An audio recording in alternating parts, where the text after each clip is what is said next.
বাংলাদেশের সেনাবাহিনী আজ সংকটে।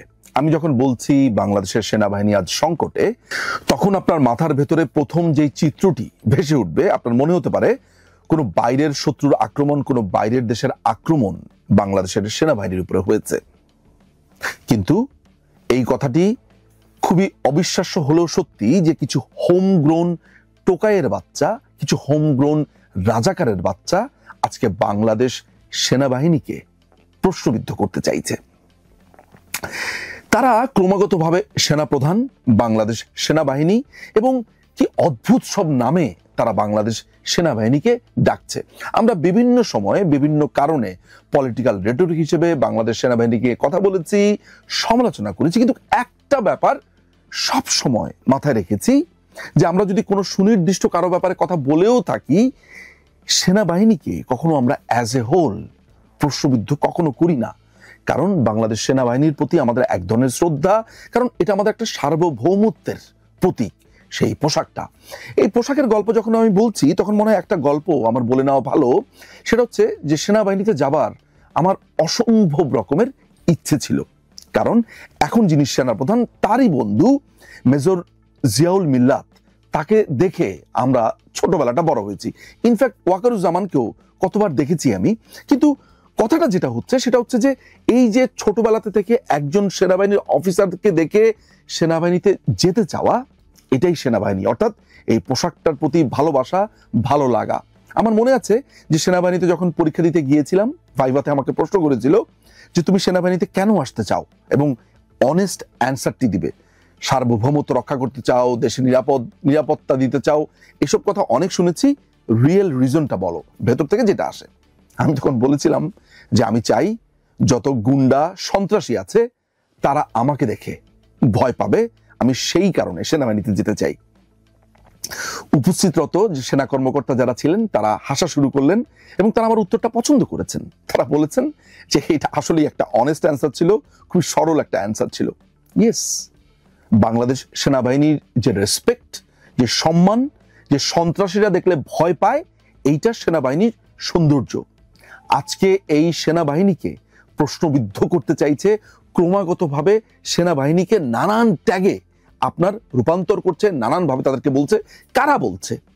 এই রাজাকারের বাচ্চা, রাজাকারের নতুন দল, জাতীয় নাগরিক পার্টি নামের এই টোকাইয়ের দল। এই টোকাইদের একজন প্রধান বা অন্যতম প্রধান হাসনাত আব্দুল্লাহ, যাকে সবাই হাবাদুল্লাহ নামে চেনে।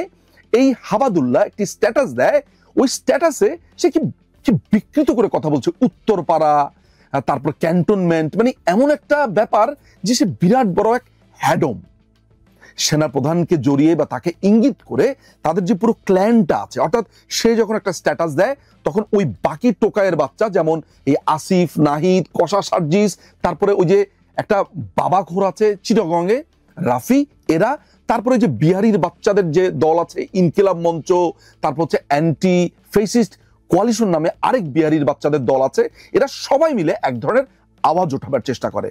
আওয়াজ উঠলে যেটা হয় সেটা হচ্ছে তারা ঢাকা বিশ্ববিদ্যালয়ের ওই রাজু ভাস্কর্যের পাদদেশে 1000-2000 লোক বা এরকম 500 থেকে 2000 লোকের মতো জড়ো করে ভাঙচুর, হই হট্টগোল করে দেখানোর চেষ্টা করে যে তাদের সাথে অনেক লোক আছে। এদের সাথে যোগ দেয় জামাতে ইসলামী, শিবির, এদের সাথে যোগ দেয় হিজবুত তাহরির এবং অ্যান্টি বাংলাদেশ যতগুলো দল আছে প্রত্যেকে তাদের সাথে যোগ দিয়ে এইটা দেখানোর চেষ্টা করে যে তাদের সাথে জনতা আছে। কিন্তু এই প্যাটার্নকে আজকে ভাঙার সময় এসেছে। আমরা অনেকগুলো প্রশ্নও করতে চাই। এই হাবাদুল্লাহ বলেছে যে বাংলাদেশ আওয়ামী লীগকে নাকি পুনর্প্রতিষ্ঠা করতে চায় সেনাবাহিনী। বাংলাদেশ আওয়ামী লীগ কি সেনাবাহিনীকে পুনর্প্রতিষ্ঠা করতে হবে কেন? বাংলাদেশ আওয়ামী লীগ কি কোনো নিষিদ্ধ দল?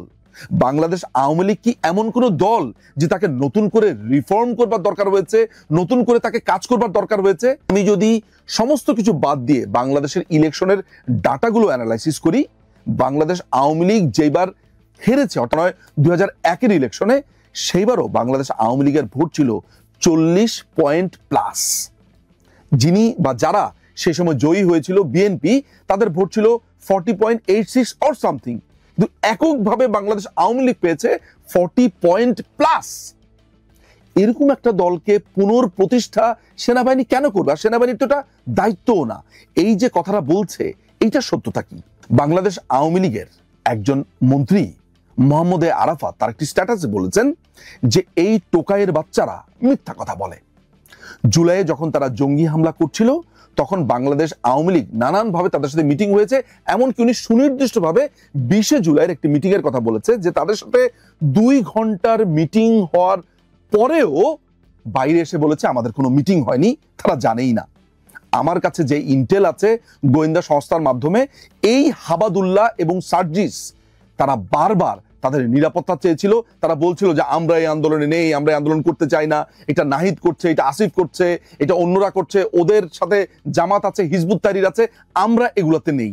এই কথা বারবার বলে সেনাবাহিনীকে বলেছিল, কর্তা ব্যক্তিদেরকে বলেছিল, আওয়ামী লীগের বিভিন্ন শ্রেণীর নেতাদেরকে তারা বলেছিল। তো এই টোকাইদেরকে আপনি বিশ্বাস করবেন কিভাবে? সবচাইতে বড় ব্যাপার হচ্ছে যে এই টোকাই বলছে তার সাথে আরো নাকি অনেকেই ছিল। কারা ছিল? কোন আর্মি অফিসারের সাথে কথা বলেছে, কোন জেনারেলের সাথে কথা বলেছে, এবং বাংলাদেশ আওয়ামী লীগের ব্যাপারে সেনাবাহিনী কথা বলতে যাবেই বা কেন? ইয়েস, সেনাবাহিনী প্রধান একটি ইনক্লুসিভ ইলেকশনের কথা বলেছে। সেনাপ্রধান একা তো ইনক্লুসিভ ইলেকশন চাননি, ইউরোপিয়ান ইউনিয়ন চেয়েছে, আমেরিকা চেয়েছে, ইন্ডিয়া চেয়েছে, পৃথিবীর বড় বড় দেশগুলো, বড় বড় শক্তিধর দেশগুলো, ডেমোক্রেটিক দেশগুলো, তারা বলেছে যে বাংলাদেশে একটি ইনক্লুসিভ ইলেকশন হতে হবে। বাংলাদেশ আওয়ামী লীগ তো বাংলাদেশে কোনো নিষিদ্ধ দল নয়। বাংলাদেশ আওয়ামী লীগের কি বাংলাদেশে রাজনীতি করবার অধিকার কখনো হারিয়েছে?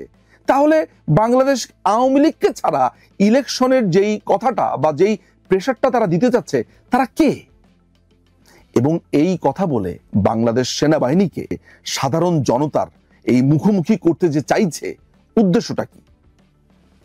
যারা বাংলাদেশ সেনাবাহিনীকে প্রশ্নবিদ্ধ করতে চাইছে, এই তারাই সেমিনারে বলছে যে মুক্তিযুদ্ধের সময় যারা পাকিস্তানের পক্ষে ছিল, যারা মুক্তিযোদ্ধাদেরকে হত্যা করেছিল, তাহলে তাদের অবস্থান ঠিকই ছিল। এইটা প্রকাশ্যে বলেছে। তারা প্রকাশ্যে এও বলেছে যে 71-এর ঘাতক, নরঘাতক দেলোয়ার হোসেন সাঈদীর যে বিচার হয়েছে, এই বিচারের প্রেক্ষিতে তারা আওয়ামী লীগের নেতাকর্মীদের উপরে প্রতিশোধ নিতে চায়। তারা বলেছে যে এই সাঈদীর বিচারের প্রেক্ষিতে তারা আওয়ামী লীগের নেতাকর্মীদেরকে ফাঁসি দিতে চায়। এই পাকিস্তানি, এই রাজাকারের বাচ্চারা আজকে সেনাপ্রধানকে সাধারণ মানুষের সামনে মুখোমুখি করেছে এবং এমন একটা অবস্থাতে নিয়ে যাচ্ছে যে যেন বাংলাদেশটা একটা লক হয়ে গেছে। এই টোকাইয়ের বাচ্চারা কাকে ধমক দেয়? সেনাবাহিনীকে। সেনাবাহিনীকে ধমক দিয়ে তারা কি প্রমাণ করতে চায়? অ্যান্টি ফেসিস্ট কোয়ালিশন নামের আরেকটা বিহারি দল আছে, যারা শাহবাগে দাঁড়িয়ে বলছে মোল্লা তেরা খুন সে ইনকিলাব আয়া হে, অর্থাৎ যুদ্ধপরাধী কাদের মোল্লার রক্ত বেয়ে নাকি বিপ্লব এসেছে। এই টোকাইয়ের বাচ্চারা আজকে সেনাবাহিনীকে ধমক দিচ্ছে। এই সেনাবাহিনী আমাদের কাছে একটা শৌর্য বীর্যের প্রতীক ছিল এবং আছেও। এই সেনাবাহিনীকে রাস্তার 2 পয়সার টোকাইরা যখন ধমক দিচ্ছে, যখন তারা 200-300 লোক জড়ো হয়ে সেনাবাহিনীকে দেখিয়ে দিবে, গুড়িয়ে দিবে, ক্যান্টনমেন্ট শেষ করে দিবে, পুড়িয়ে দিবে, এগুলো বলছে, তখন আমাদের সেনাবাহিনী চুপ করে কেন? আমরা বাংলাদেশ সেনাবাহিনীর সাথে আছি, থাকবো। ইয়েস, সেনাবাহিনীকে নিয়ে সমালোচনা করেছি, সে সমালোচনা করব এবং সেটা যৌক্তিক সমালোচনা। কিন্তু সেনাবাহিনীকে গুড়িয়ে দেব, সেনাবাহিনীকে পুড়িয়ে দেব, ক্যান্টনমেন্ট শেষ করে দেব, এই সাহস এই বাংলাদেশে এরা পেল কোথায়? এবং বাংলাদেশ সেনাবাহিনী এখনই তাদের সুবর্ণ সুযোগ যে তাদের এই পোশাক, তাদের এই ডিসিপ্লিন বাহিনীকে যারা প্রশ্নবিদ্ধ করেছে, তাদেরকে কঠিন জবাব দেবার। এই 2 টাকার ফকিন্নির বাচ্চারা বাংলাদেশ সেনাবাহিনীকে এইভাবে অপদস্থ করছে, অপমান করছে এবং একজন বাংলাদেশের নাগরিক হিসেবে প্রতিনিয়ত সেটা সহ্য করছি। কেন সহ্য করব? বাংলাদেশ সেনাবাহিনীর কোনো জেনারেল নাই, বাংলাদেশ সেনাবাহিনীর major, colonel, junior officer, senior officer, তারা এগুলো দেখে না। আমি বুঝি না, তাদের খারাপ লাগে না? আমি যদি একজন সাধারণ নাগরিক হিসেবে আমার এত খারাপ লাগতে থাকে, আমার ভেতরটা জ্বলে পড়ে যেতে থাকে, তাহলে সেনাবাহিনী খারাপ লাগে না? তাদের তো পোশাক, তারা তো চাকরি করছে। এই 2 টাকার 2 পয়সার এই কুত্তাগুলা তারা যখন এইসব কথাবার্তা বলছে, এই 2 টাকার এই টোকাইগুলো যখন সেনাবাহিনীর দিকে আঙুল তুলছে তখন তারা বসে বসে কি করছে, কি দেখছে, কি চায়, আর কি দেখতে চায় তারা? সেনাবাহিনীকে নামিয়ে কোথায় নিয়ে এসেছে? সেনা প্রধানের সাথে বাংলাদেশের প্রত্যেকটা মানুষ আছে, প্রত্যেক লোক আছে। আমি মনে করি সেনাবাহিনী নিশ্চয়ই এই টোকাইয়ের বাচ্চাদের উচিত শিক্ষা দিবে।